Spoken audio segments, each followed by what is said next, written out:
La foi qui me fait vivre.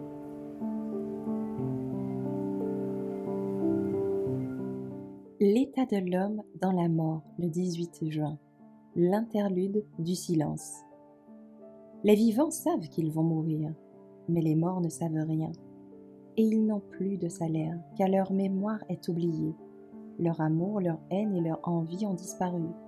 Et ils n'ont plus de part pour toujours à tout ce qui se fait sous le soleil. Ecclésiaste 9, versets 5 et 6.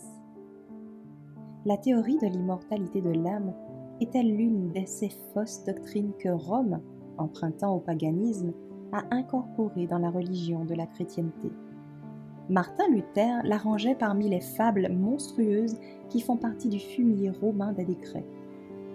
Commentant les paroles de Salomon dans Ecclésiaste, selon lesquelles les morts ne savent rien, le réformateur dit: Salomon juge que les morts sont endormis et ne sentent rien du tout, car les morts sont couchés, ne comptant ni jour ni année. Mais quand on les réveille, il semble qu'ils aient dormi à peine une minute.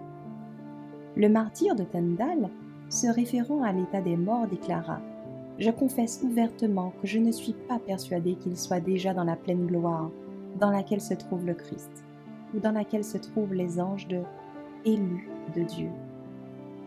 Ce n'est pas non plus un article de ma foi, car s'il en était ainsi, je ne vois pas pourquoi la prédication de la résurrection de la chair ne serait pas une chose vaine. Selon la croyance populaire, les rachetés du ciel sont au courant de tout ce qui se passe sur la terre et surtout de la vie des amis qui ont laissé derrière eux. Mais comment les morts pourraient-ils être heureux de connaître les soucis des vivants, de les voir endurer toutes les peines, les déceptions et les angoisses de la vie?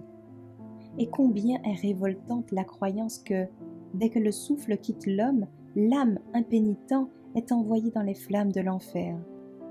À quelle profondeur d'angoisse doivent être plongés ceux qui voient leurs amis passer au tombeau sans préparation, pour entrer dans une éternité de malheur et de péché. Le Christ représente la mort comme un sommeil pour ses enfants croyants. Leur vie est cachée avec Christ en Dieu, et jusqu'à ce que la dernière trompette retentisse, ceux qui meurent dormiront en lui.